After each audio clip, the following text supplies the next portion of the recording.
All right, guys, and welcome back to another episode of the Brummy Brothers.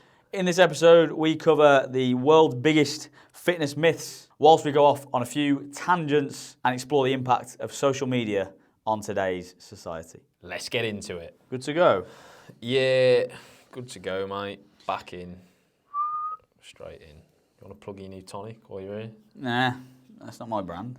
So You're not getting paid. Not Remember when you... I do have you some. reached out. Did they reach out to you? They Reached out to you and then gave you nothing. Yeah, they gave me the ability to get 10% commish, but there wasn't a 10% discount, so there's no real incentive. Yeah, so basically... I'd just be like, buy their product for no reason, basically. Which, I don't know. I mean, on TikTok Shop could have worked, because you get a discount through TikTok. But anyway, yeah. I don't like plug-in products anyway, to be honest. But it is good if you do want to buy it. I mean, it's pretty decent in my opinion. I'm a massive caffeine fiend, so... And what is the new flavour called? It's called Blue Raspberry. And which isn't a flavour, is it, ultimately? Well, it's not a thing. Blue raspberries exist What is anywhere? it? No, I don't think Where does so. that even come from? I don't know. Because it doesn't taste like raspberries. And it doesn't taste like blueberries. What they've done, it's like AI has tried to come up with a flavour. Yeah, yeah. And thought, oh, they're both berries. I'll combine the two. Not realising, you need a here and a there. Yeah. 120 megs of caffeine, so it's quite on the higher side, actually. I think a Monster's about the same. Yeah, but it's got the nootropic effects. Apparently which so. I don't really understand, to be honest. I'm not a fucking neuroscientist. No, have you done any reading into that? No. Ever? No. Don't know whether it's all just a bit placebo-y. Like, I don't know if there's anything actually in it. Oh, yeah, I have no idea. I assume there is, but again, you can assume, can't you? Jury could still be out on that. Obviously, mushrooms are a thing that alter your brain chemistry. And Yeah, if they're psychedelic, then they have an effect. And these are just non-psychedelic ones, I guess. Yeah. I don't know. Yeah. The jury's still out on that. I think it's too early to call. Remember we got penalised for saying the jury's out in the wrong context? Yeah, I didn't I? Someone caught... And to be fair, I was... Well, they were right. They were So right, fair. but it was mega anal. And In also, like a 90-minute episode, we said this thing once. pretty sure that was the episode that we did about war crimes, which we covered a lot of controversial issues. And the thing that they picked us up on was Grammatical errors. yeah, using an idiom in the wrong context. Yeah, but, pick your poison, I guess. Maybe he was all happy with the war crime. Is that even an idiom? Someone will probably pick me up on that now. Yeah, It's true. not actually an idiom. Yeah, well, Grammarly in the comments. We'll see how we're getting on with our vocabulary. Well, welcome back to another episode. We're in. Is this the fourth one of the second season? Or Yeah, we're fucking smashing it here. We've got a fucking... Like that, maybe not smashing. We're on a roll, Ski. Well, we're batch cooking again, aren't we? Because you're gallivanting again. I'm gallivanting, yeah. As of the weekend. You're going to France. France. Which isn't much of a holiday. Yeah, my nieces. Nice was random, to be honest. I don't know why I booked that. Yeah, well, I'm not coming. I know. Probably a bit for that reason, because I saw it and I thought, that's just ADHD, that is. Yeah, it was good ADHD. You know what I mean? That remains to be seen, ultimately. It does, you're right. But I feel, especially now the weather in the UK has just gone to shit. Yeah. Basically. It's Can't argue with it's in that. that weird space where it's like half an hour it's sunny, you get an hour of rain, and then it snows for a bit, and you fucking back to sun. It's like, what the fuck's going on? I think in recent years, our summers we have two summers now, really, I think. We have like an early summer and around May time. And then we have like this weird like bipolar patch. Yeah. And then we have like an Indian summer, like towards probably not even the end of August, September time. Yeah. Our seasons are more fractured now, aren't they? Yeah, it is weird. But anyway, I think I'm looking forward to getting some sun in the French Riviera. Yeah, Which would be really nice. shame there's loads of French people there, really. That is the It's problem, a lovely, really. like the French, what we got to understand about the French Riviera is, it is a lovely place. The worst thing about France is the French. And they Ultimately. are In the same way, quite frequently in the there. same way that the worst thing about America is Americans. In your mind. Yeah, I mean, what I'm getting at really is the world would be a much better place if everyone was just British. Yeah, I disagree. But anyway, I do agree with the French point, though. I've never... For me, France peaked in kind of, I forgot what period it was, but probably about 600 years ago, there was a time where we, as Brits, did control about half of France. And that was its best period? Real estate-wise, I can only imagine that was when France peaked. Yeah, 100%. Because it's only gone downhill since. It's continued to go downhill with more French it's become. You know, and in 1940, when we left quite sharpish back over to the Kent coast, you know, they were fascist within about 2 weeks. So without what does that tell you? Without us, you know, and they remained fascist until we then returned. Yeah, so their default mode is fascist, really. Yeah, or arms in the air, you could say. You could say that, yeah, or just back to... Yeah, which is ironic because, you know, they've obviously got terrible body odour, so... Please surrender, but do keep your arms down. Yeah, hopefully there's lots of French people. I can imagine there's not. You spent loads of time in France. Have you been to the south? Yeah, well, I'm joking. I'm a big fan of France, but maybe not the French. Yeah, I spent loads. Yeah, we got a holiday home in Brittany, which is northern France. So weirdly, I haven't ever been to the Isn't French there a big difference between the two? South and massively. So Brittany is like France's Cornwall, in that they don't really see themselves as French. Right. In the same way that the Cornish see themselves as Cornish, not really English. Yeah. Because there's that, you know, Cornwall, Brittany, Ireland, Scotland, it's got that Celtic lineage. So they don't really see themselves as like Anglo-Saxon. They're fucking like kilt-wearing, face-painted maniacs, really, that live in mud huts. Yeah. Yeah, okay. And then the main part of France, as in Paris and all the rest of it. Yeah. I'm not a big fan of that either. But I've never been south as well. I'm pretty sure the south is where the money is. It's crowning achievement, I think. Yeah, really. Because you got Monaco, Nice. You know, all the top rugby teams are down south as well, which is telling because there's a lot of money in French rugby union. Yeah, I'm looking forward to going to Nice just to experience the wealth. To be honest. Well, yeah, you can feed back to the podcast once you've been. Yeah, I will. I mean, I'm just expecting to leave that place feeling incredibly broke. Yeah, and then you're going to Nashville for a couple of weeks. I am, yeah.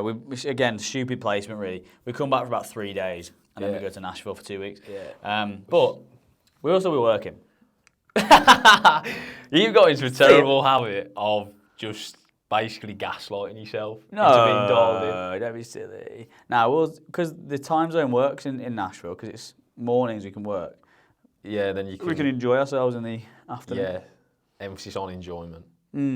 Well, I mean, you've got to have balance, don't you? Yeah, to be fair, I did see a video the other day of, I don't know which one it was, but one of the bars on Broadway. It did look sick, to be fair. They are pretty cool. I mean, I went last year. It did make me think I'd like to be there, but then probably if I was there, having encountered so many Americans on entering the bar, I'd probably not be of that mindset anymore. You wouldn't, because it's very American America. Yeah, if I could just quantum leap straight into that moment, great.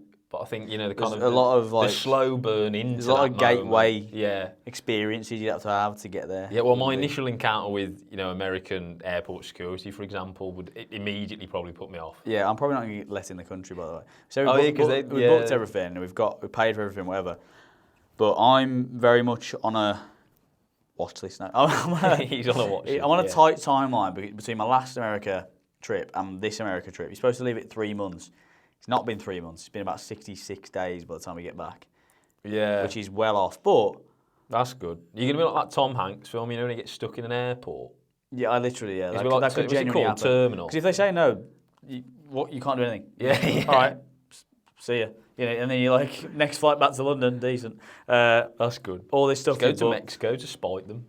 Yeah. You won't take my money. Mexicans will. That's it. Hopefully, though, because they questioned me last time I went. And held me a little bit at the border, but they love that though. Once you prove that you're not trying to live there or whatever, then or blow them up. Which is ironic because after you've been detained, you are more inclined to then blow them up. So they haven't really thought about that. Have they? They haven't really. I mean, treating people who come through their border like that probably just exacerbates their issue, really. Yeah. But anyway, I think. Well, I hope they see this before you do go, because that'll probably only that'll pay in our favour. Yeah. What they'll probably do, I wouldn't be surprised if they take your name while you're in holding. Quick Google, this will come up. Yeah. Fucking. No well, they just see you with no rig on, and is it? Do you want him? He looks like he loves himself. Yeah, he'll fit right in. Yeah. He looks deluded. Open arms. He looks deluded. He's one of us. Hopefully. Can only hope. Let me stay there. Yeah, so, in a couple of weeks' time, well, no, actually, it'll be about a month or so time, expect to hear all about those trips. Yeah, and when we've been turned around at the border and flown back, it'll probably be sooner than that. So. The next episode will actually be on Zoom because Harry will be joining us from a custody cell. Yeah. So anyway, that's the next couple of weeks. But we're batch cooking again. So we've got 2 to film this week. So make sure you've got pleasant viewing for the next few weeks. Yeah, and as you know from the title of this video, we're going to debunk some of the greatest fitness myths. Greatest meaning we've searched it once on Google and clicked the top link. So we'll get into them. Delve straight in, shall we? No, I want to do a helmet of the week first. Oh, okay. This has annoyed me for a while now. We haven't really covered it. We haven't done any segments for a while. It's been bubbling under the surface for you, has it? This? Get it off your chest. Helmet of the week. Yeah, so this week's helmet of the week, or the first helmet of the week of this season, I think, what a momentous occasion, is basically fitness coaches who leverage performance-enhancing drugs as a marketing strategy. Yeah. And by that I mean basically their actual coaching capacity probably is zilch. So they feel inclined to try and stand out in some regard. And because they take shortcuts in their nature, they obviously land at performance-enhancing drugs. Yeah. But if enough people do that, it's like tragedy of the commons, because that then becomes the benchmark. And if you're not doing that, you've just no chance. Exactly. Yeah. And that's the kind of weird, distorted social media landscape we live in now, whereby genuinely good coaching and genuinely knowledgeable people are overshadowed just by Burks full of psalms, basically. Fair point. It's true. Yeah, and it's all too easy to get your hands on performance-enhancing drugs, and especially if it's going to be like ROI positive for your business. You could easily see how you make that jump, that logic. Especially because now, as you said, it's harder to get eyeballs on your stuff. It's harder to get seen and actually have a bit of a standout. And rightly or wrongly, people do attach the way you look to your ability to coach them. It's actually getting to talking about that like attention deficit there. It's actually getting to a point now where people don't even have the attention span or don't even give you the time to speak. Because we interact so fleetingly with content now online, it's almost literally like an initial visual first impression. Yeah, 100%. So you can see why people are increasingly driven more towards making sure they kind of look good, quote unquote. There's no doubt about it. If you look really, really impressive, people are going to listen to you more readily. And if you flash up on the screen, you're a twig, then you're not going to take them seriously, even though they might have the knowledge you want. It comes with credibility, but the warped thing about this is it's not real credibility, because it's like fake, because they haven't got to that stage because they know what they're doing and they've worked really hard, whatever. Yes, there's a bit of that, but actually most of it, and certainly the way they look, certainly things like Psalms, again, low barrier to entry, just to buy them pretty much. I think they're legal, and they just pump you up full of like water, basically. It's nasty stuff. Like you were saying, it might be ROI positive for your business, but it's certainly not ROI positive for your health long term. So again, as a coach, I can't really vault that chasm in my own mind of like, so you're a health and fitness coach or strength and conditioning coach, whatever. So you're supposed to espouse all these values of like longevity, sustainability, like long-term health, but as a marketing strategy, you're kind of severely damaging your long-term health in an attempt to make quick quid. It's just short-term thinking, isn't it? Obviously, like that's encapsulates. There's a good example though. William Scott, you come across him, you've seen him. I'm so bad at this. Whenever you say someone in the fitness industry, you're like one step removed, because Tom, our other friend, right? He's the opposite. He lives in like meme land. I never consume a meme because my algorithm's different. His algorithm is brain rot on memes. So every 5 minutes, he's like, "You seen this meme?" I'm like, "No, I haven't seen it." And I'm the same with you now. It's like one step removed. Like, you seen this guy? And you're like, no. You've never ever known. Yeah. Well, now you know how it feels. Yeah, it's true. Well, maybe authors I'll ask instead. But it's a good sign. Anyway, William Scott, this dude, the entire fitness industry hates him. Like, people do reacts videos to him all the time. He's got like 500,000 followers on Instagram. Had a meteoric rise for about 12 months because he's got this like stock go-to kind of transformation video where he looks rats and gopping, and then all of a sudden he looks like ridiculous, like he's in unbelievable lighting. He stepped on stage once, all that kind of stuff. Like he's single-digit body fat is insane. He looks insane, but he did a reel that got fucking so much hate to the point where he took it down. That he was like, "Oh, I'm sick of seeing these fucking fitness influencers who said they've been training for years and years, and they just look shit." And he flashes up a couple of people who he thinks look shit. And he's like, "This is me after 4 years of training." And he looks pretty, like, really average, pretty shit. And he's like, "This is me after 5 years of training. What was the difference between those two?" And like the 5 years is he looks insane. He's like, "Well, I actually just locked in. Right. Like, I just started taking my nutrition." Like, did you just lock in? Yeah, let's unpack what you mean by lock in. Did you jump on performance-enhancing drugs? Yeah. Because that's what it looks like, mate. Because it's like he goes from looking normal and pretty shit to just absolutely out of this world. And then the video after that, shock, he comes out saying, "Oh yeah, I was on PEDs, but it was like a different timeline, this and that." I was like, "Yeah, you've made your bed there, big man." I hate that as well, actually. Like, people who are evidently quite clearly on taking loads of roids. Yeah. And everyone knows it, and it's kind of like the elephant in the room. And they'll make a lot of money off the back of it. Basically, false advertising, selling programs that basically, you know, they kind of espouse as being the reason they look. Yeah. And it's not. And everyone, well, unfortunately, some people probably do believe that. But, you know, as a coach, we all know it's fucking not the case.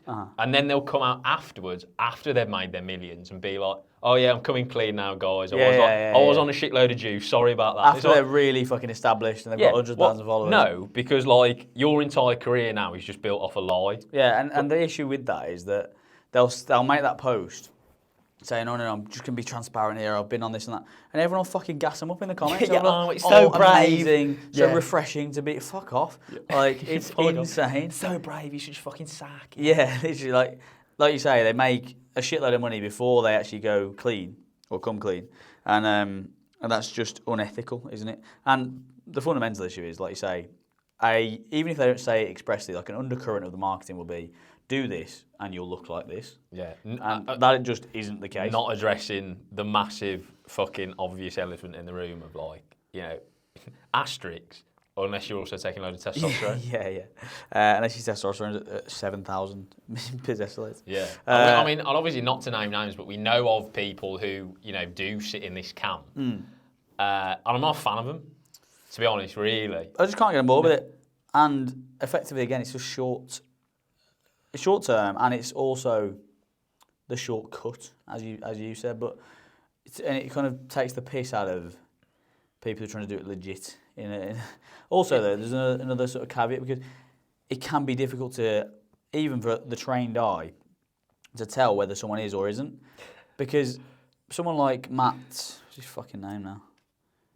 Matt Does Fitness, who looks ridiculous. He's been tested all the while, like had the whole thing done, blood panels, whatever, and he's natural, but he looks mental. It's a spectrum, isn't it? Again, like, and then, you know, equally, you know, there's an obvious fucking example that springs to mind of a certain individual who, you know, claims to be a coach, but, you know, make of that what you want. Well, yeah, you've got other people again who are smashing the peds and they don't look great. Yeah, because they're not putting in the work. Yeah. And, you know, and they're not disciplined. Like, if you're going to do it, right, be fucking dialed in with it. I agree. To maximize, because if you're going to put yourself at a health risk, you may as well reap the most rewards. There's no point taking that risk and then only kind of, you know, exploiting it 50%.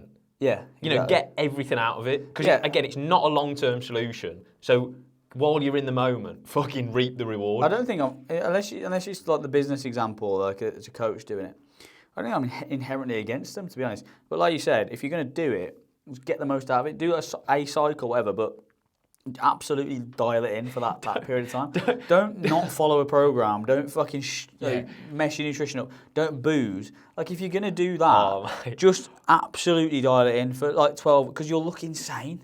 People that we know from school who are like your archetypal like gym bro, who like are continually just doing cycles, but then at a weekend they're like smashing loads of gear.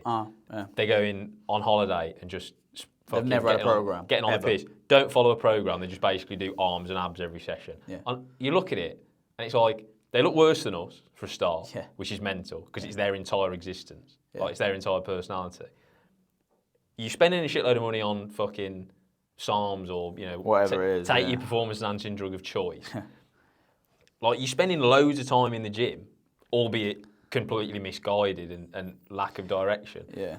Well, if you unpack it in any way logically, it doesn't work at all. It's just so bad. And the whole central thread of that is you're just trying to avoid the work.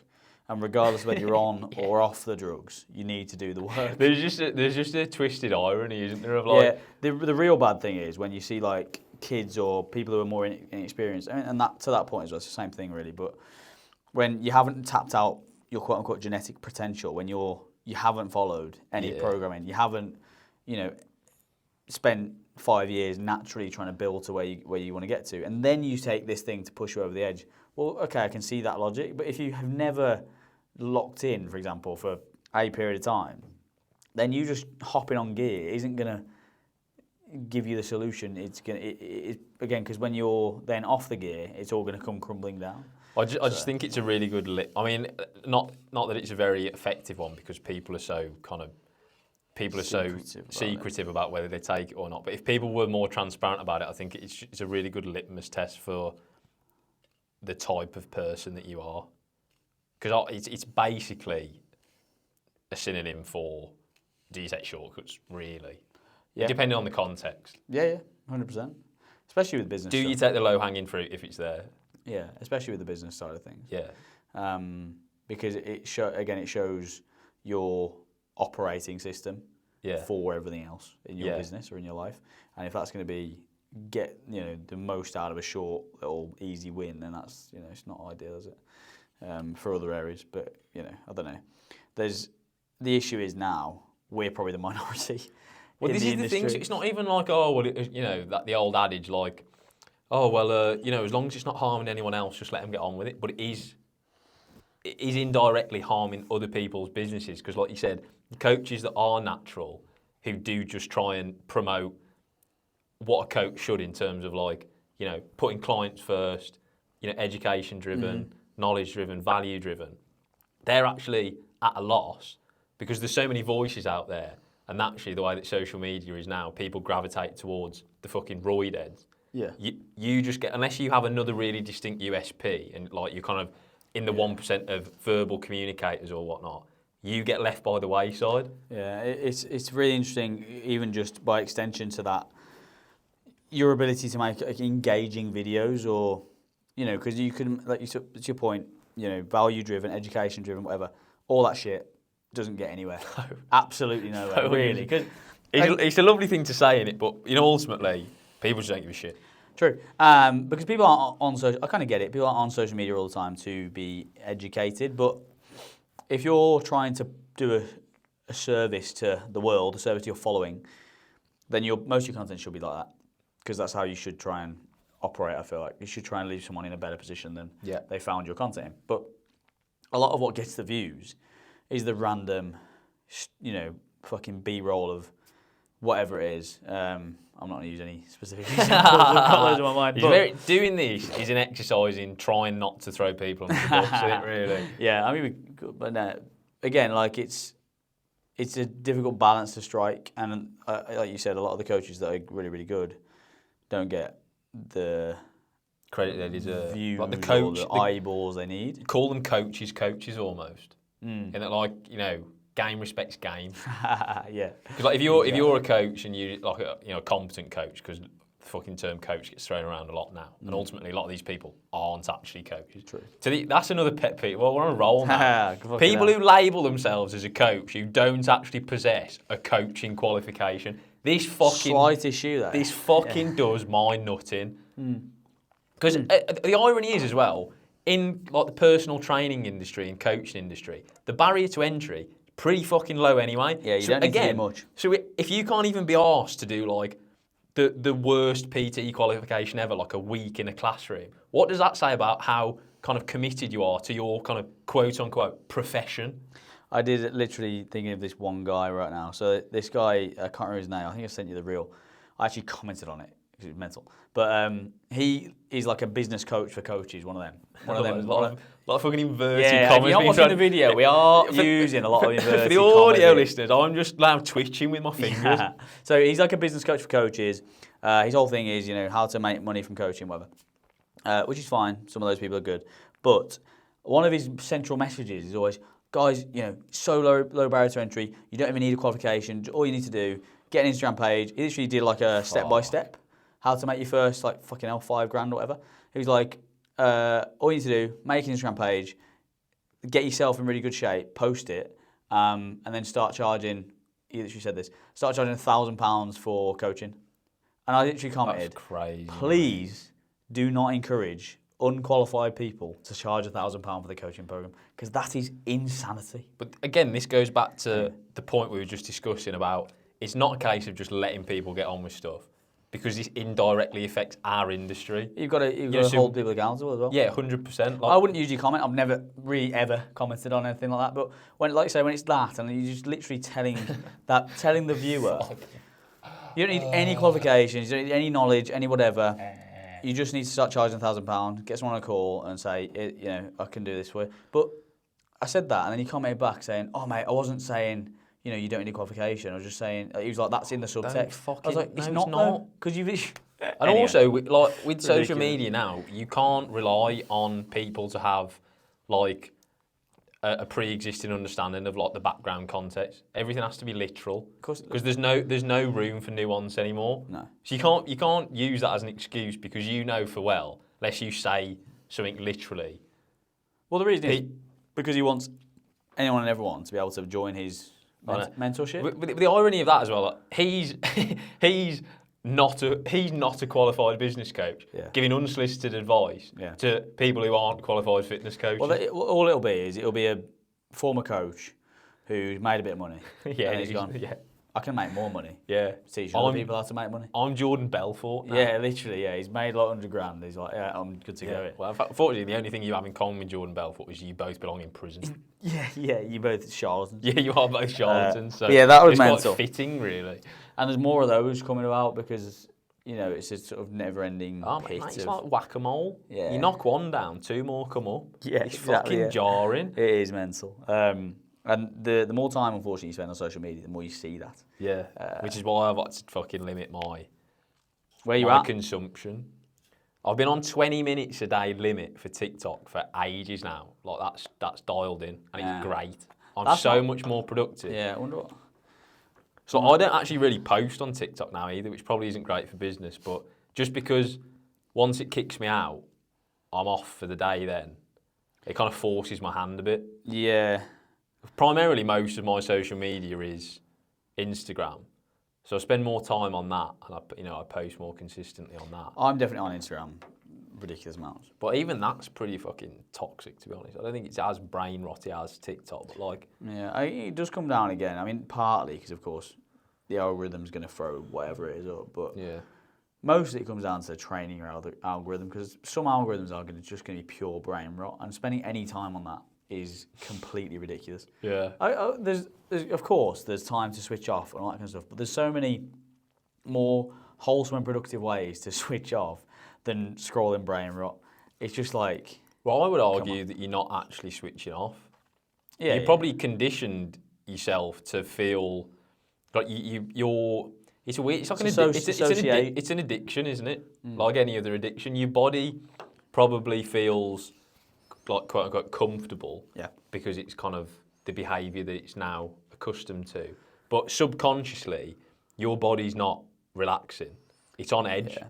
In the same way that kind of like when you're leveraging alcohol or drugs, like in the moment you probably feel like it's comforting, but subconsciously there's all kinds of fucking alarms going off. Like, yeah, it's true. I mean, we're very unaware of the effect of like that kind of media interaction in terms of scrolling short, tiny, fast reels and TikToks, whatever.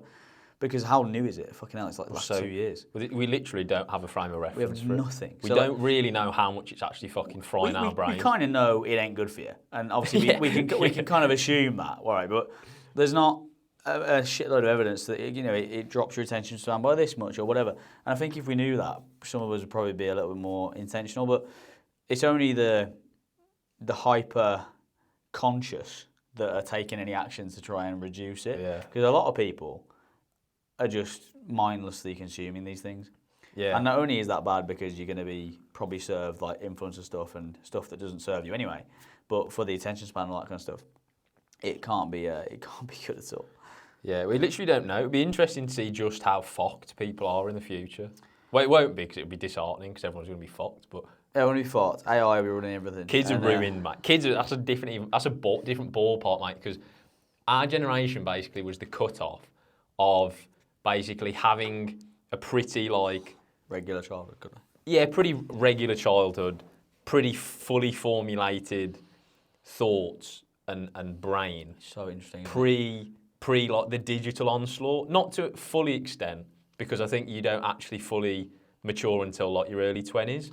Yeah. So like we had a bit of an overlap at secondary school where these things became more prevalent. But like kids now, like iPad kids, they're like all in from birth. So what the mate? They're actually going to be vegetables. It is insane because if your socialization years are spent with a phone.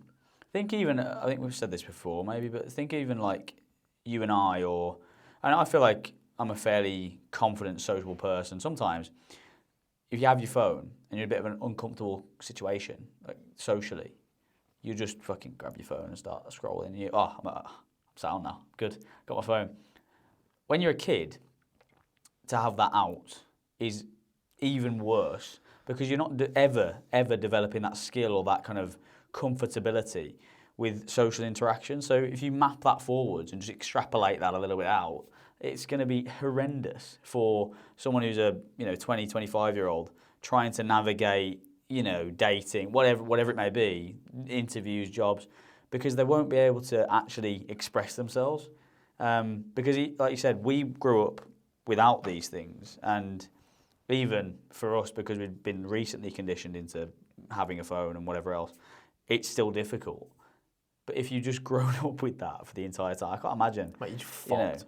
Just imagine what a playground is like now, though. Just euthanize them. I don't know if a lot of schools will have. It's probably a bad example. A lot of schools will probably have a rule around. Like you can't police that though. In the same way that kids like vaping in school toilets now, that stinks worse, as well. Yeah. Fucking vaping. Honestly, kids now are finished. I sound like a boomer. You but do, but it's not even just kids, bro. Because most, obviously, again, we said before, we actually don't interact with a shitload of normal quote unquote people, which sounds pretentious. So you were going to say kids? It's true. So you were going to say kids then? No. No, normal people like Gen Pop. Get nonsense out.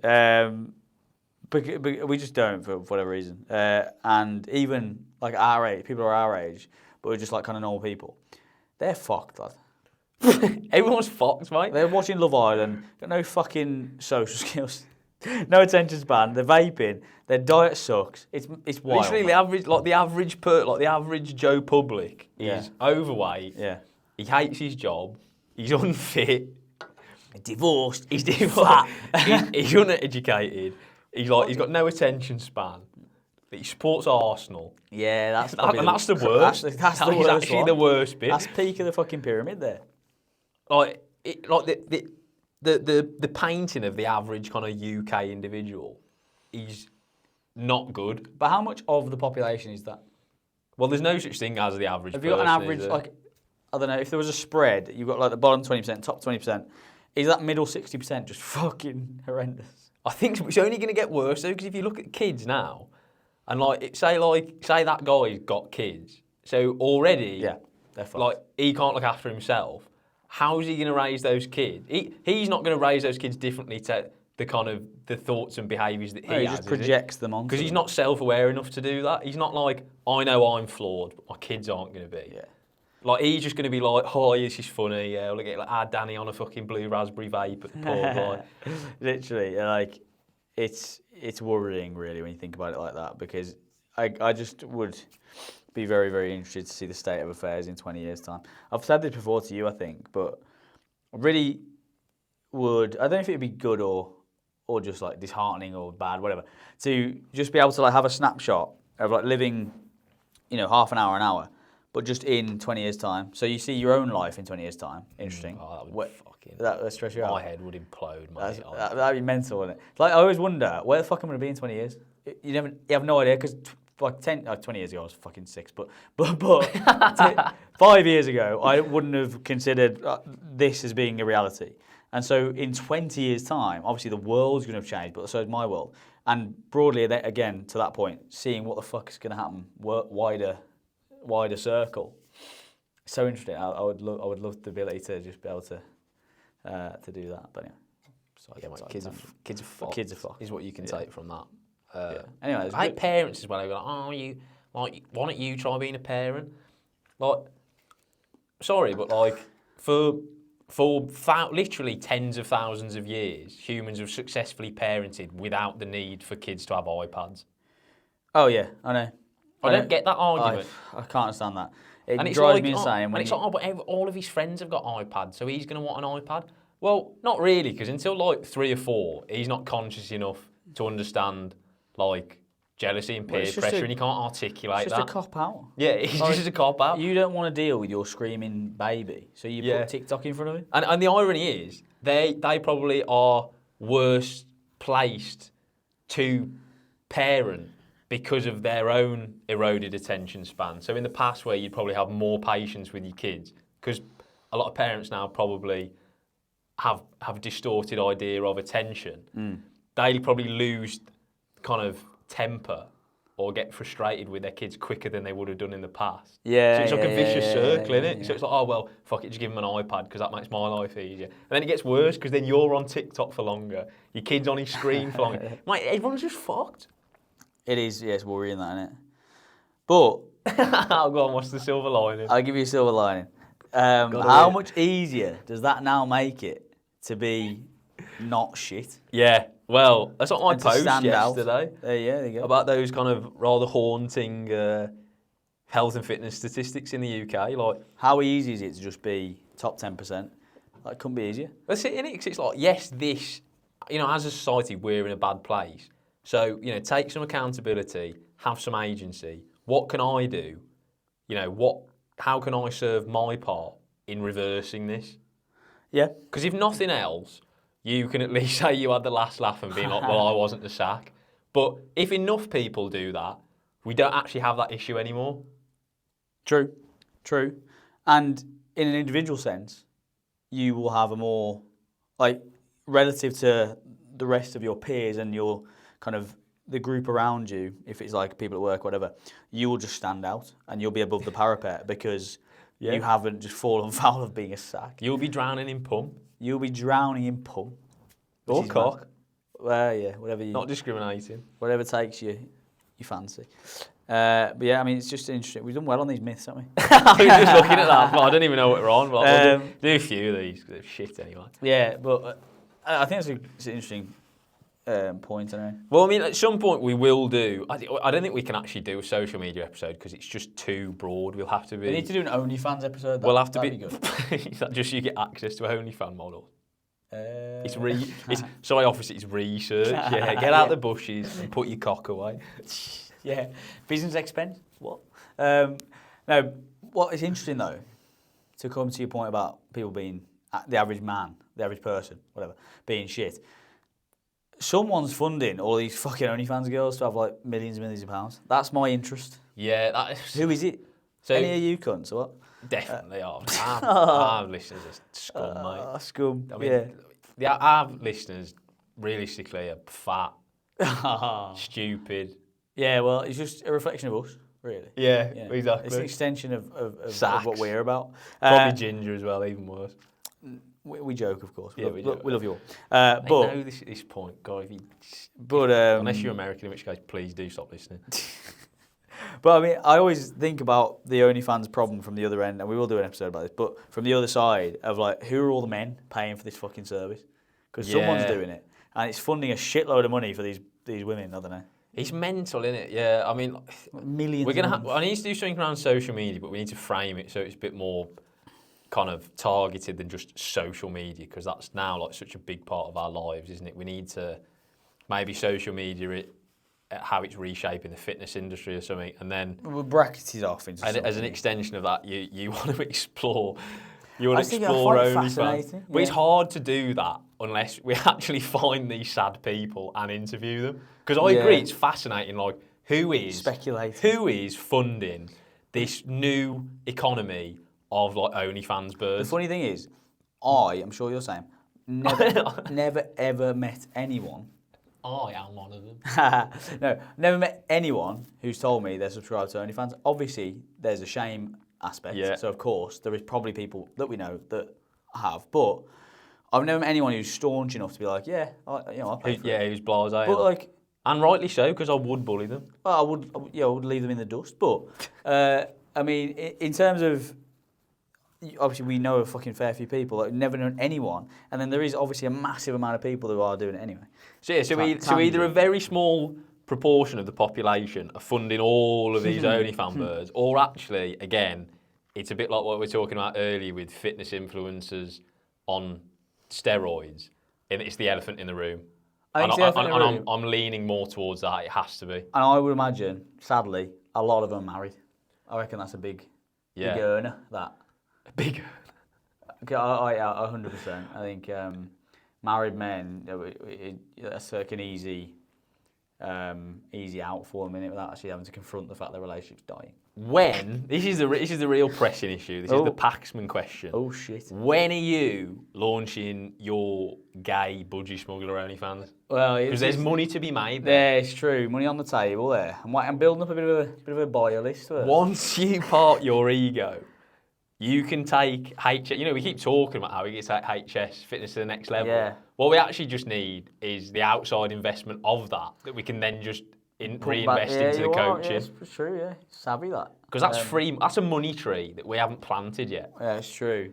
That's a ripe udder for milking. Getting offered like ridiculous. Because the most of my reels that go anywhere are the ones in budgies. There's one in Norway that I filmed, right?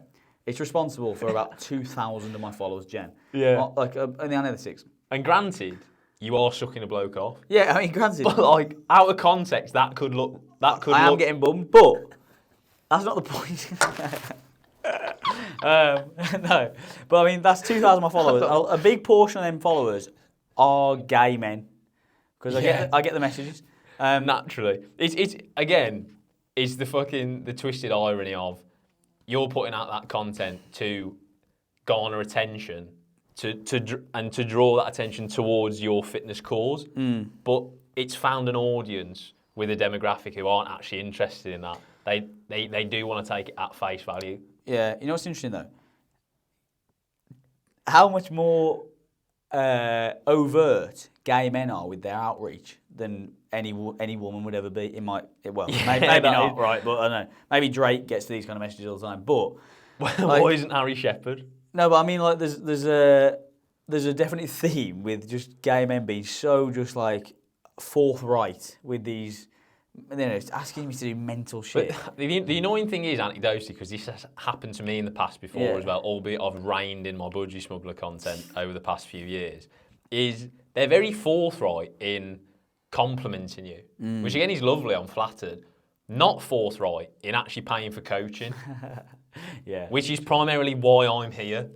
Yeah, so it's not like appreciate the feedback, love the compliments. If you don't want coaching, please do leave me alone. Yeah, exactly. I'm just wasting my time. Because this primarily is a fitness and coaching account. And you can see that. And I don't have an OnlyFans ultimately, so like... Yeah. But I mean, to your point, when the business starts to go down the toilet, we'll get some outside investment in from the gay community. Yeah, so if the fucking marketing budget of HS Fitness suddenly skyrockets, you know why. Yeah. If you start seeing me on like BBC News and shit, and then that's... That'd probably be a different reason. Should we do some myths? I'm looking at this now, and it just isn't interesting me compared to what we were talking about. Yeah, we should be jarring. So we have to do some. Spice it up. We have to do some because we've told them we're going to. Yeah. We said 10 in the caption as well. That's pretty shit, isn't it? We're not doing 10. We might get 2, and then we'll probably do another segment. Yeah, that's fine. We had 2. We're just trying to spice them up a little bit. Right. Okay. Well, take your pick here, because they're all pretty fucking morose. So. Right, here's a good one. Myth number 1, this is obviously important because it's numero uno. Sticking solely to cardio for weight loss.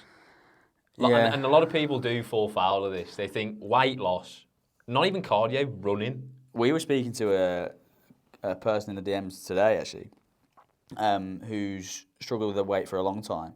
And they fall into all of the classic fads in terms of, I was doing, my fat loss session or whatever, which is like I don't know, like an incline walk of some description, which obviously seen online. And she'll have like, oh yeah, that's what I need to do, and doing that a couple of times a week. And she was like, I didn't want to weight train too much because I'll get too bulky and this and that. And like that's the big. That's another myth, by the way. Well, they're interlinked. That's the big fear that where this kind of comes from, is that cardio is better for weight loss, because people think, associate, lifting weights with Arnold Schwarzenegger, and that's what I'm going to look next week. Yeah. I've been trying to be stackers for fucking years. It's not that easy. That's the thing. That's the argument, isn't it? It's like, oh, you think you're going to look at a dumbbell and put on muscle mass. Bro, I wish that was the case, yeah. It is like incredibly difficult, especially for women, incredibly difficult to pack on muscle. The cardio, people, it is very frustrating, people kind of gravitating towards cardio for weight loss, and it does come from a position of ignorance, ultimately, because lifting weights, kind of, if your overall goal is just kind of like net health and longevity, doing resistance training for most of the population who are kind of sedentary and weak is going to provide way more return on investment than doing cardio. But you're also burning calories. So it's 2 for 1. True.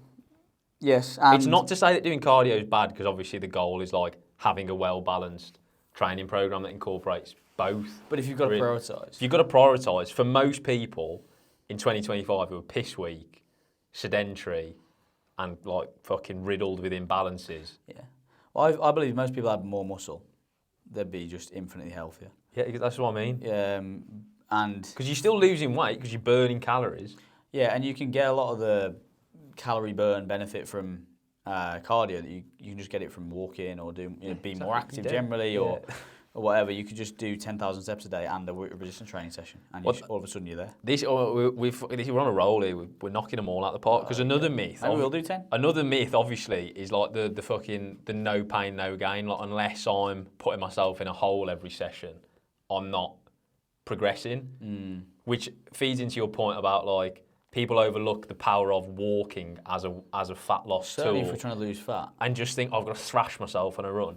If you're not conditioned to running and you just get into a running regime that's kind of not scaled, doesn't account for like progressive weekly mileage, you're just going to end up with an overuse injury. And if you are overweight and not conditioned, like you say, trying to use it as a mechanism to lose weight, you won't actually be able to get to the point where you're burning enough calories. Yeah. Because your body will be conditioned maybe to 2 runs a week. 2 runs a week is a drop in the ocean in terms of how many calories you're going to burn.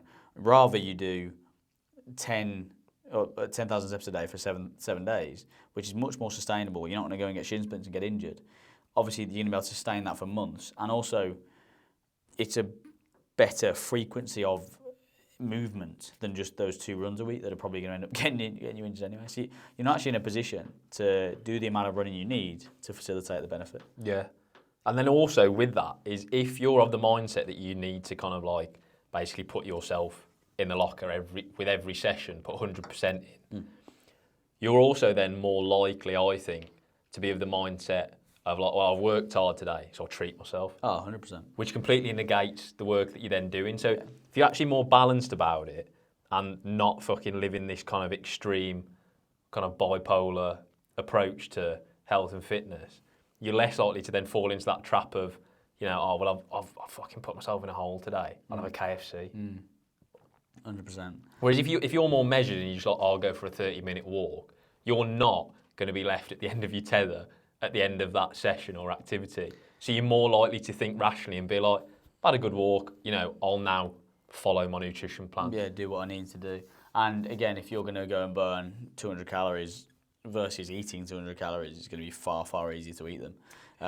You're going to take half an hour to burn 200 calories. So, and like doing one like mental session will burn like 200 calories. Like the effort you put into it probably doesn't reflect the amount of calories you've burned. No, it's not from a calorie burn perspective at all. It's the compounding nature of doing those sessions consistently over time. Yeah, and to another point about why that's probably not sustainable is how many of those hard sessions can you actually do week to week, day to day? How consistent can you be on those?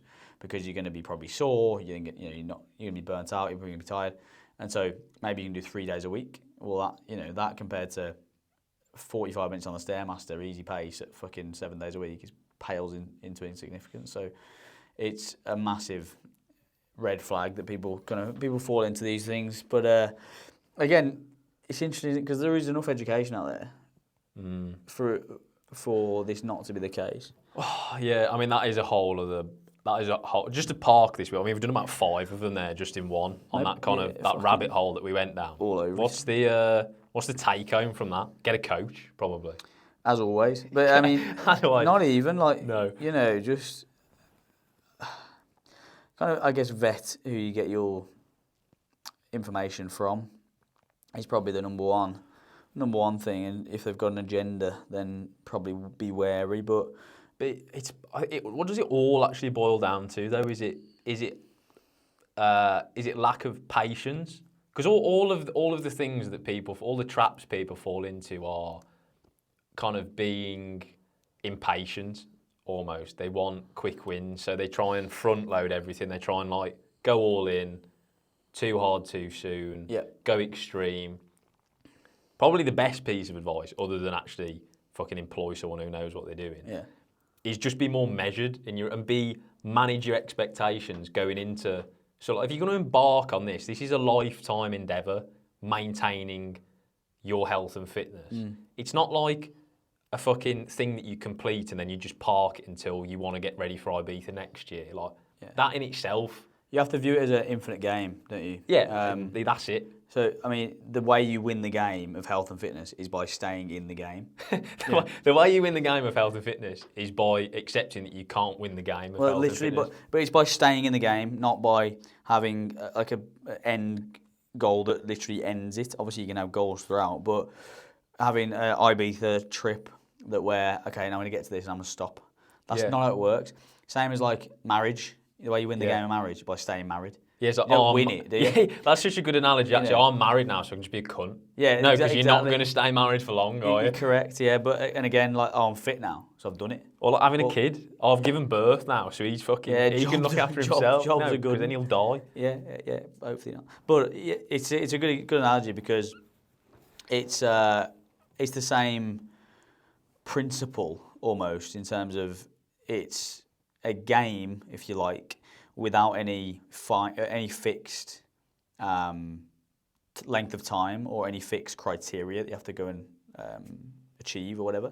It's just you're constantly looking for ways as to how you can stay consistent throughout a period of time, throughout your entire period. Yeah, and that is a skill in itself, kind of adopting that mindset. But it goes back to our other primary point of if you're of a position when you start out where you probably don't have that thought architecture nailed down, having a coach will be great because they'll put the guide rails in place for you to go down that path to stop you getting distracted and going down something that's not as long term or is kind of more kind of boom bust cycle.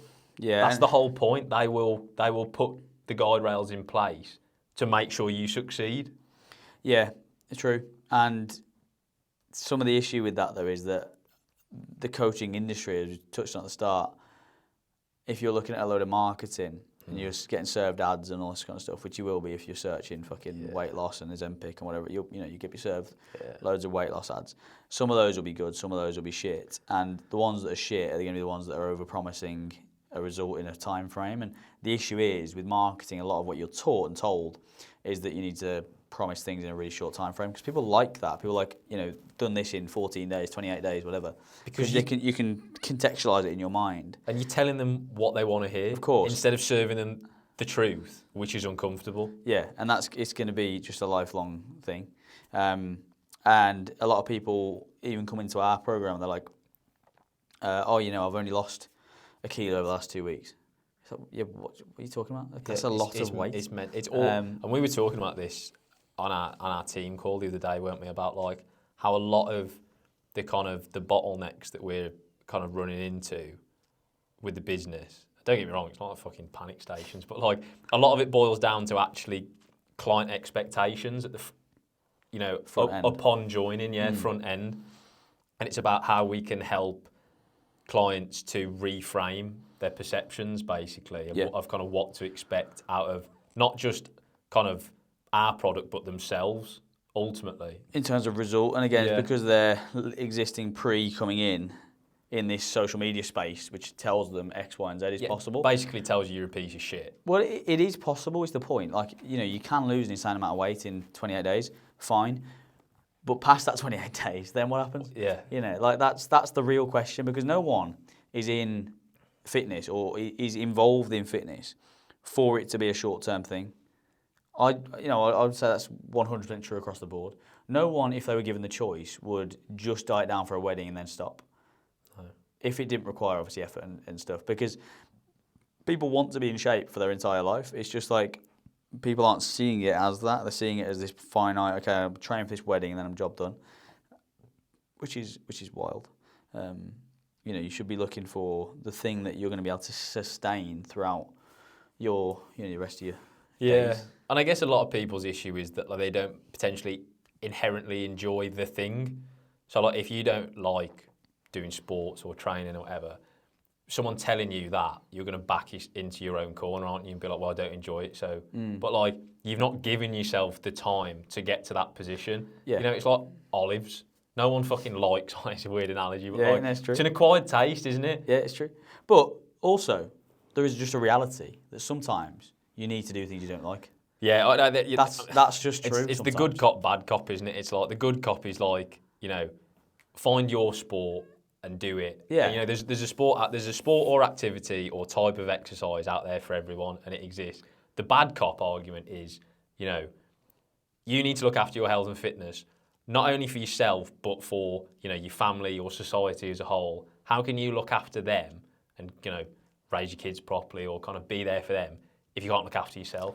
100%. It's the cup analogy, isn't it? If you've got nothing in your cup, how can you pour into your family, your kids, whatever? So whether you want to buy into the good cop or the bad cop narrative, they're both fucking relevant. They're both relevant, and most people use, some people will use the good cop thing as like a bit of an ability to step back and not have to lean in, because the reality is, if you're out of shape, the first fucking period of time is going to be uncomfortable, and you're not going to enjoy it. You're not going to enjoy changing your habits. Whether it be like wake up time, dietary, hydration, relationship with alcohol, all of these things are going to be uncomfortable. Not to mention walking in a gym for the first time and then being uncomfortable in that environment and having to learn new movements, look a bit stupid. All of these things are terribly uncomfortable, but they are necessary to get into that position where actually now you're comfortable. Like you and I don't think about it, obviously, because we've done it for years and years. But that's why, hopefully, touch wood, we'll be in shape for the rest of our lives.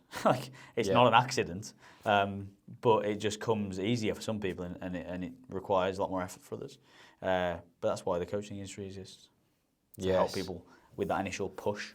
But sometimes you have to do things that you just don't really quite enjoy, particularly if you want an outcome. It's a bit like anything at work. You can just use the same analogy. Like some careers, you have a set of jobs at your career, right, or your job. You're going to enjoy some of them and not enjoy others. Yeah. But if you want to get promoted or get a result, you just have to do them anyway. Yeah. It doesn't matter. It's not all fucking sunshine and rainbows. Yeah, exactly. Ultimately. And that's probably another link to socials. But anyway, talk about social media too much. Yeah. Well, I think in the next episode, I think maybe we have to do like a fucking cost-benefit analysis of social media within the fitness industry or something. That could be a good way to... Yeah, we'll have to frame it in some way. But social media is an interesting one, for sure. We make it a bit more balanced then, because there are ultimately some positives. No, 100%. So, mate, I'm not going to, you'll know, ultimately, because, in the future, this comes out in the future, so you will know what we've done. But that's to be determined by us by tomorrow morning. So plenty of time. I'm bored with myths now. Right, I'll be honest. I think we hit most of them. I think we go segmenting. Should we do a short segment? Let's do a short segment. What are we doing? Okay, what do you want? We do a helmet of the week. Underrated, overrated. What you got? It's either underrated. You've charmed me. Or it's overrated. Well, that was fucking dreadful. Let's do, we'll keep it fitness related. And our opinions on this may have changed since we last spoke about it. Interesting. Underrated, overrated, high rocks. Ooh. What you got to remember about these segments is it's dynamic. Their position is not fixed in time or space. True. Helmet of the week's a little bit more fixed. Yeah. They will remain helmets. High rocks, overrated. Probably over. So I think this is a permanent discussion to have. It's in limbo, that, isn't it? I think this is a pertinent discussion to have now because I think it's reaching the threshold of being overrated. Yeah. I wouldn't call any kind of fitness endeavour overrated, I don't think. I think it is. But, I don't know, because within the fitness industry, it's very, very rated. So, people love it. So, you can't say it's underrated either, really, can you? So, it's got to be in that middle space, in that grey space somewhere. There is definitely parts of it that are fucking overrated. Everyone thinks it's the king of, fitness, don't they? In terms of fitness testing. For me, like you said, I think it's harsh to call anything that seeks to improve people's health and fitness as overrated. And that is that accessible that most people can do, all that kind of stuff. However, I think it is getting to a point now whereby in popular culture, it is overrated in that people attribute too much time and attention solely to high rocks, if that makes sense. Yeah. Like if you are someone who likes kind of doing a bit of resistance training, likes doing conditioning, likes running, kind of like trying to maintain like a well-rounded kind of athletic skill set. High rocks is great. Shaping your entire personality around doing high rocks, I think, is problematic and flawed. I would agree with that. I think you're right. Because as we know, it's not really that balanced. It's primarily a running race. And even more nuanced than that, it's compromise running. Yeah. So it is actually quite a narrow skill set that you're developing. Yeah, it is. It is. And but again, the issue is sometimes some people certainly wouldn't have even been in a gym or been exposed to any of that kind of thing without high rocks existing. So as a caveat, that kind of makes sense to me. But I'm not saying it's bad either, by the way. I'm not fucking throwing high rocks under the bus. This isn't me divorcing high rocks. What I will say though is high rocks as a company, I think, are starting to take the piss a bit. Yeah, it does. With ticket prices, the way that they release tickets, I think it is becoming, in the same way that CrossFit fell foul of this, a bit cult-like. It definitely could fall foul of that for sure, but people love it. People love CrossFit, lad. But they didn't. Not in this way. It's captured people's attention so much more effectively. That's by necessity, though, isn't it? Because it's far more accessible. Well, yeah, by design. Yeah, for sure. But I mean, but they can still, ironically, in trying to learn from CrossFit's downfalls, they could still fall foul of CrossFit's downfalls. The CrossFit Games are actually on this weekend or last weekend. So finished. But I had no idea. No. Like I used to follow them diligently. That's been just drowned out by High Rocks. Fucking no one gives a shit now, do they? No one cares. But yeah, High Rocks is certainly in a better state than that was, but they do need to be careful to fall foul. Because it's got to a point now where if you want to do a High Rocks, you can't do one in the UK. That's a write-off. Yeah. Basically. So you've got to go abroad. So you've got to do a European city break, basically, to do a High Rocks. Cheapest that's going to come to, if you do it on a budget and sleep in the gutter, is a couple of €100, a couple of £100. Yeah.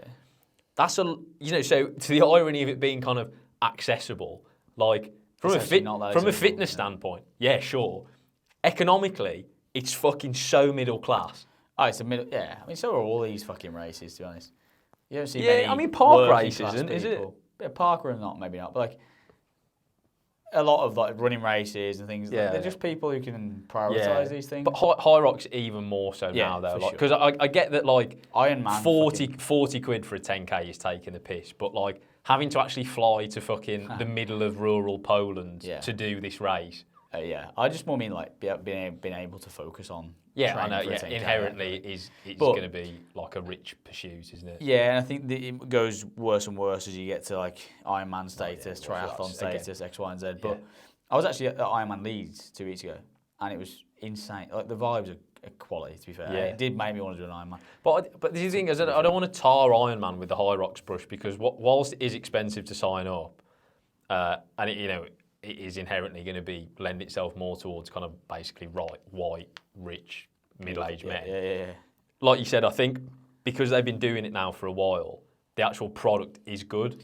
What I have reservations about Hyrox is I think, and this might not be a fault of their own, because it's got popular so quickly, I'm not sure whether they can actually keep up with the demand.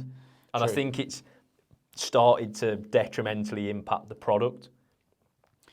Yeah. I'm not sure they can actually scale it quick enough. Yeah, makes sense. And also, like, there's definite issues and teething problems with, like, standards getting upheld. You saw that last season, like very, very different courses, whatever. Like the sleds are now changing. Wasn't there a massive issue in like on the Worlds? Yeah. On the Worlds with like sleds. Was it? Yeah, there was a backlog, wasn't there? What was that? The Worlds or was that a different race? That was a different race. There was queuing for the wall balls. Yeah, which is right. So it's a timed event. Wild. And you're making people queue. But right, equally as well, like the World Championships, obviously that's supposed to be the gold standard. I forgot about the great sled fiasco of the Worlds. Yeah, everything's standardised. Everything's good. So they changed the turf for this. Obviously, didn't test it. It was good, wild. that, innit? Yeah. So you change it for the actual final. And there were loads of videos going around. Like some sleds flew, some sleds just wouldn't move. There was one guy who was like in a mixed doubles pair. I remember seeing him, who was trying to push his sled, just was not moving. Obviously, he's no stronger going over to another lane. Went over to another lane, it just flew. Yeah, it's the same level, same weight, but it's crazy. And they've shot themselves in the foot with the sleds a bit. Because obviously they've gone all in on this format. It's like, okay, it's going to be sled pull, it can be whatever the exercises are. And they didn't really think about the fact that sled lanes and sleds inherently are fucking so hard to standardise. Like, how the fuck can you even do that? I don't know when it was. If the fucking keen listeners can go back and find it if they want. Whenever we first mentioned Hyrox, or whenever we did our Hyrox episode, we flagged the fact that no sled lane is created equal as one of the issues. That was always on the cards. You only needed to have mild experience with doing like sled push and pull to know that the difference in sled lane from one gym to the next, depending on the sled, the turf, the fucking even the weights, the rope you use, your footwear. Yeah. They're all variables that affect how quickly the sled will and won't move. I know. And even like, and this is like something you really can't control to a point, the amount of times that sled lane specifically has been used that day. So if you're late on in the day, it's a different situation to if you're at 8 a.m. first run out. So it's an interesting one. I remember actually in the CrossFit Games a couple of years ago, they had loads of sled or a couple sled events, and this issue obviously came about, and they were on like just turf outside, and there was lanes that were easy, lanes that were shit, and so they probably should have seen that and thought we shouldn't include sleds. But yeah, I don't know. It's it's a massive Well, for me, if Hyrox can get to a point where conceivably a couple of times a year they do events locally that people who want to do a Hyrox can easily get tickets to, that would be great. If it carries on its current trajectory where there's a lot of gatekeeping and it's basically just a select few who belong to, Hyrox affiliated gyms, and overall it's fucking way more expensive than it's actually worth. That's it, yeah. Can't necessarily get on board with that. Yeah, it's in its limbo at the moment. It's a very interesting point, so yeah, watch this space. Yeah. But anyway, I think we'll wrap that up. That was a fucking good gob off, that. And we didn't really cover anything we were supposed to cover, but hopefully you found it interesting. Guilty. We got carried away with the helmet of the week. Next week, assuming we don't do a fucking 180, an ADHD 180 in the 12 hours between now and when we film the next one. We're filming it at fucking 3 a.m. We're probably going to do something social media based and its impact on the fitness industry. We'll do a bit of a cost benefit analysis on that maybe. Yeah. Sounds good. Well, we seem to delve into it every episode anyway, so it's useful to do. We might as well do a kind of comprehensive fucking overview. Yeah. Well, thanks for listening. And if you are American, please do unsubscribe. Or French.